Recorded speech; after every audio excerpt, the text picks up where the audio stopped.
Hi guys, today order వచ్చేసి పట్టు శారీ అనమాట. Parrot colour, green and gold colour శారీతో శారీ అంతా కూడా ఇలా వచ్చింది. బార్డర్ వచ్చేసి బ్లూ కలర్. సో శారీలో ఏదైతే బ్లౌజ్ పీస్ వచ్చిందో ఆ బ్లౌజ్ పీస్ తీసుకున్నాము. శారీలో ఫ్లవర్ డిజైన్ అండ్ లీవ్స్ వచ్చాయి కాబట్టి కస్టమర్ ఈ డిజైన్ సెలెక్ట్ చేసుకున్నారు. Cut work design, gold colour sari and parrot colour thread use చేసాము. బ్యాక్ నెక్ వచ్చేసి ఇలా వేసాము. చూడండి గైస్, మగ్గం వర్క్ యూజ్ చేస్తాం కదా, సేమ్ స్టోన్ యూజ్ చేశాను. బ్యాక్ నెక్ వచ్చేసి ఇలా ఇచ్చాను అండ్ ఫ్రంట్ నెక్ వచ్చేసి ఇలా. సారీ నెక్స్ వచ్చేసి ఇలా వేసాము అండ్ ఎల్బో హ్యాండ్ వచ్చేసి ఇలా. చాలా అంటే చాలా బాగుంది, ఫినిషింగ్ కూడా చాలా బాగుంది. మగ్గం వర్క్లా వచ్చింది. అసలు బ్లౌజ్ స్టిచ్చింగ్ కంప్లీట్ అయితే ఇంకా బాగుంటుంది. దట్టు మనం బ్లౌజ్ అండ్ సారీ వేసుకొని మ్యాచ్ అయ్యే జ్యువెలరీ పెట్టుకుంటే అసలు ఎక్సలెంట్ ఉంటుంది. సారీ హైలైట్ అయిపోతాం. కలర్ చాలా బాగుంది.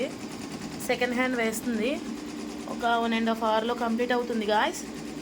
సో సారీ విత్ బ్లౌజ్ అనేది ఇలా ఉంది. ఎలా ఉందో లైక్ చేయండి, కామెంట్ చేయండి, షేర్ చేయడం మాత్రం మర్చిపోద్దు guys. Please subscribe and do subscribe. Bye.